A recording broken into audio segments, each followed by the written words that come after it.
কিছুদিন যাবৎ খেয়াল করে দেখলাম আমার লজ্জা শরম নেই। আসলেই আমার লজ্জা শরম নেই। লজ্জা শরম নেই বললেই চলে। তার অন্যতম কারণ হলো চারপাশে এত কথা শুনে লোকজনে এত কথা বলে। কেন আমি নিজেকে শুধরাই না এখনো? নিজেকে শুধরানোর এত চেষ্টা করি তারপরও কেন জানি হয়ে ওঠে না।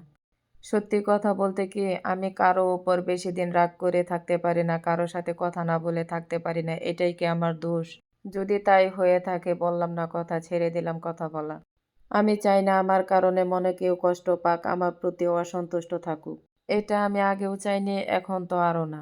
আমি ছোটবেলা থেকে বড় হয়েছি আর এটা ভেবেছি আমার জন্য কেউ যেন কখনো কষ্ট না পায়। তাই এখন অবধি আমি কোনো দিন জেনে শুনে কারো মনে কখনো কষ্ট দিয়ে কথা বলিনি। আর যদি কেউ কষ্ট পেয়ে থাকে সেটা হলো আমার অজান্তে। কারো কাছে আমি সরাসরি ক্ষমা চাইতে পারিনি, তাই এই ভিডিওর মাধ্যমে ক্ষমা চেয়ে নিচ্ছি, সবাই আমাকে ক্ষমা করে দিবেন। আচ্ছা চলেন রাতের খাবারের জন্য কি কি রান্না করলাম সেটাই এখন বলি। তো রাতের খাবারের জন্য এখানে মুরগির মাংস রান্না করা হবে আর বানানো হবে চাউলের রুটি। তো এই তরকারিটা রান্না করাচ্ছি আরেকজনকে দিয়ে, একসাথে এতগুলা কাজ তো আমি করতে পারবো না, ওইদিকে রুটি বানাতে হবে। তাই ছোট বোনের হাজব্যান্ড এসে তরকারিটা রান্না করে দিচ্ছে আর ওইদিকে আমি বানাতে বসে পড়বো রুটি। আর অনেক দিন ধরে তো আমি লং ভিডিও দেই না, তাই ভাবলাম একটু ভিডিওটা এডিট করি, ভয়েস দেই, একটা লং ভিডিও ছাড়ি।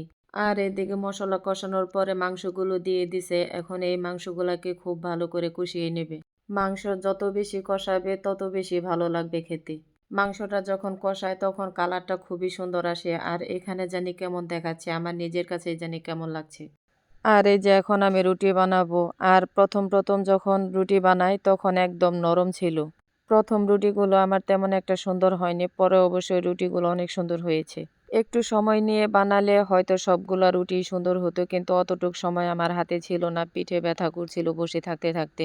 গ্যাস্ট্রিকের সমস্যার কারণে পিঠে আমার এই সমস্যাটা দেখা দেয়, যার কারণে আমি অনেক সময় ধরে বসে থাকতে পারি না। এই গ্যাস্ট্রিকের কারণে সকাল বিকাল মেথি খেতাম, এখন আর মেথি খাই না, মনে থাকে না তেমন একটা। নিয়ম করে মেথি খেলে গ্যাসের সমস্যাটা ঠিক হয়ে যায়, অতটা সমস্যা করে না। রুটির পরিমাণটাও ছিল অনেক বেশি। এই তো দেখতেই পাচ্ছেন রুটিগুলো পরে যখন আমি বানাইছি তখন খুব সুন্দর হয়েছে দেখতে, মাশাল্লাহ। আজকে এগুলা বানিয়ে খাবো, তার 2 দিন পর দুধ চিতই পিঠা খাবো। এই শীতের মাঝে এখনো আমরা তেমনভাবে পিঠা খাইনি।